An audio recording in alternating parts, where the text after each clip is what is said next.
요즘 심심치 않게 분유가 모유보다 훨씬 더 좋고 과학적이고 안전하다라는 식의 컨텐츠 같은 것들이 전문가들의 입을 빌려서 자꾸 세상으로 나오고 있는 거를 보게 됩니다. 그리고 실제로 엄마들을 밖에서 만나보면 분유가 실제로 모유보다 더 좋다고 알고 계시는 분들이 또 생각보다 되게 많고요. 병원에서도 산후조리원에서도 끊임없이 분유를 추천을 하고 엄마들은 뭐가 맞는 건지 몰라서 혼란스러워합니다. 그런데 이게 19세기부터 이어져 온 하나의 시나리오라면 여러분은 기분이 어떠시겠어요? 오늘은 분유 이꼴 건강, 분유 이꼴 과학, 이런 이미지가 도대체 역사적으로 어떻게 만들어져 왔고 그 과정에서 얼마나 많은 아기와 엄마들이 희생을 당해야 했는지 역사와 연구를 가지고 짚어보도록 하겠습니다. 우선 타임라인을 먼저 좀 살펴보죠. 1860년대 독일의 화학자 유스투스 폰 리비히 이름이 어려운데 이 사람이 만든 유아용 식품이 상업적 분유와 유아식의 시초로 시작이 되었습니다. 그리고 1867년 스위스의 약재사이자 사업가였던 앙리 네슬레가 소젓, 곡물가루, 설탕을 섞어서 만든 가루 형태의 유아식을 판매하기 시작했습니다. 당시의 유럽은 낙농, 곡물의 생산이 막 늘어나면서 잉여 우유와 곡물을 오래 보관하고 팔 수 있는 새로운 시장에 필요한 상황이었어요. 이 네슬레가 만든 제품은 모유를 먹일 수 없는 아기를 위한 혁신이라는 스토리와 동시에 잉여 농산물을 가공해서 팔 수 있는 시장이라는 산업적 동기가 좀 같이 깔려있는 상태였던 거죠. 이후 불과 몇십 년 사이에 수십 개의 분유 브랜드가 막 나오기 시작합니다. 여기서 중요한 전환점을 하나 이야기를 드리겠습니다. 1929년 미국 의사협회는 Committee on Foods라는 위원회를 만들어서 상업적 식품, 특히 영아용 조제식의 안전성, 품질 같은 것을 검토하고 여기에 승인 마크를 달아주기 시작합니다. 기업 입장에서는 이건 굉장히 황금 같은 기회죠. 뭐 이런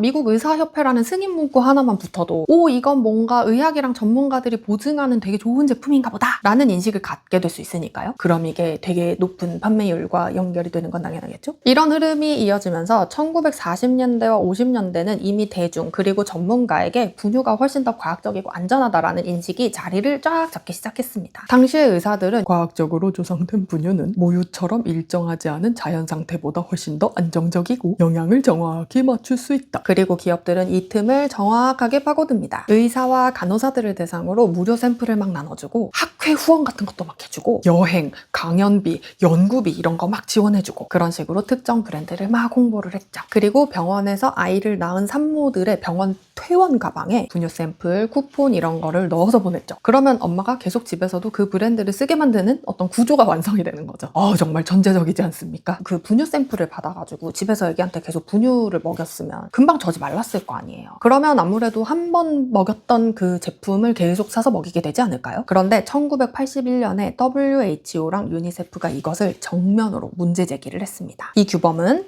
의료인과 의료기관을 상대로 하는 분유 마케팅을 제한하라. 샘플, 선물로 모유 수유를 방해하지 말라고 명시합니다. 1970년대 모유 수유 시장률은 24%까지 뚝 떨어지고 맙니다. 병원과 의사에게 분유가 기본, 모유 수유는 옵션이라고 하는 정말 이상한 시대가 열린 것이죠.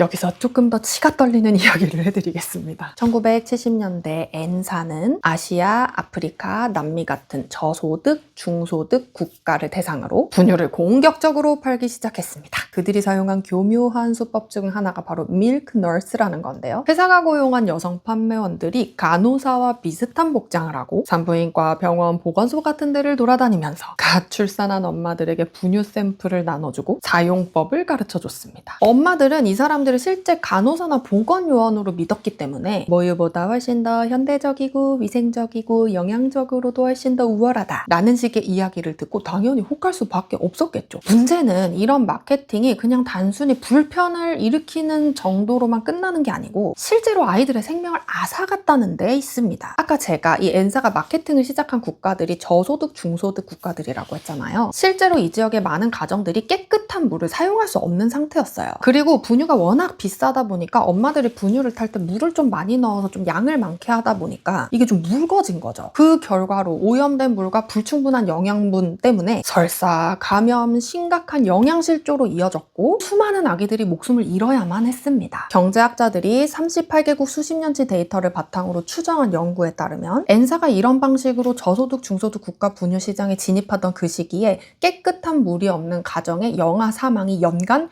약 21만 2,000명 더 발생했을 것으로 보고 있습니다. 이것은 결국 1977년 N사의 보이콧 운동으로 널리 번졌죠.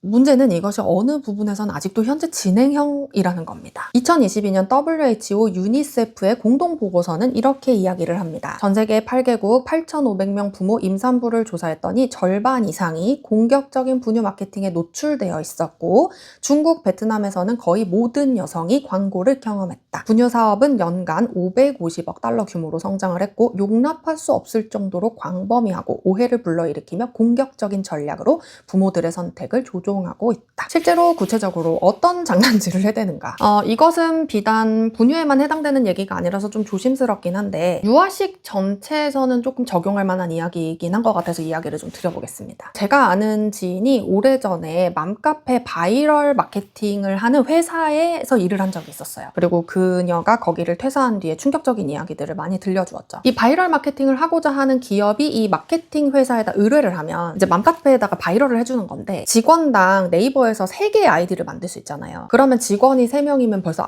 아이디가 9개란 말이에요. 그러면 한 아이디가 무슨 육아 고민이 있는 것처럼 막 올려요. 그러면 이제 나머지 8개가 그거에 대해서 뭔가 조언을 해주는 형태로 막 댓글을 달면서 은근슬쩍 자기네들이 의뢰받은 그 제품을 끼워 넣는 거죠. 그런데 제가 너무 놀라웠던 것은 직원 중에 이제 자기가 애엄마인 것처럼 막 작성을 하는데 실제로는 아이가 없거나 미혼이거나 이런 직원들도 있었다는 거죠. 이 얘기를 듣고 전 너무 놀라가지고 이거 사기 아니냐고. 그런데 그런 일들이 너무 비일비재하게 일어난다는 거예요. 이런 광고인지 아닌지 티가 안 나는 이런 교묘한 식의 광고는 아마 제 생각에는 유튜브나 SNS 같은데 아주 뭐 널리 퍼져 있을 거라고 저는 확신합니다. 그리고 또 하나의 문제는 자꾸 컨텐츠들이 엄마의 불안을 건드린다는 거예요. 내 모유가 좀 문제가 있는 건 아닐까? 내 모유가 부족한 건 아닐까? 역으로 이런 생각을 하게 된다는 거죠. 분유를 너무 훌륭하게 소개를 하기 때문에. 분유는 살려야 할 아기가 있을 때 쓸 수 있는 훌륭한 대체 수단입니다. 그러나 이것이 모유를 이길 수 있다라는 말도 안 되는 마케팅을 통해서 자꾸 엄마들이 모유 수유를 중단하게 해서는 안 된다는 겁니다. 그리고 그런 이야기가 자꾸 전문가의 입에서 나오면 더욱 곤란하다는 얘기예요. 엄마들은 전문가의 말을 무조건적으로 신뢰를 하니까요. 지난 100년 동안 산업과 의료와 마케팅은 분유가 기본값이고 모유가 선택인 것처럼 자꾸 바꾸려는 시도를 해왔습니다. 그리고 그 과정에서 아이들이 모유의 혜택을 누리지 못하고 엄마들은 자기 몸에 대한 신뢰를 잃어버렸죠. 제가 자주 하는 얘기가 있습니다. 지구상에 존재하는 젖먹이는 개체 중에 오로지 인간만이 자연스러움을 거부하고 공장에서 나온 것을 아기한테 먹인다고요. 여러분은 이게 올바른 일이라고 생각하십니까? 마지막으로 제가 하고 싶은 이야기는 이렇습니다. 모유냐 분유냐를 가지고 싸움을 할 필요도 없습니다. 누가 어떤 이익을 위해 우리 아이의 입과 몸으로 들어가는 것들을 정의를 해왔는가? 우리 엄마들은 깨어서 이 부분에 대해서 물을 줄 알아야 된다. 다음 시간에는 분유의 원재료들을 조금 하나씩 파헤쳐보는 시간을 갖도록 하겠습니다. 시청해주셔서 고맙습니다.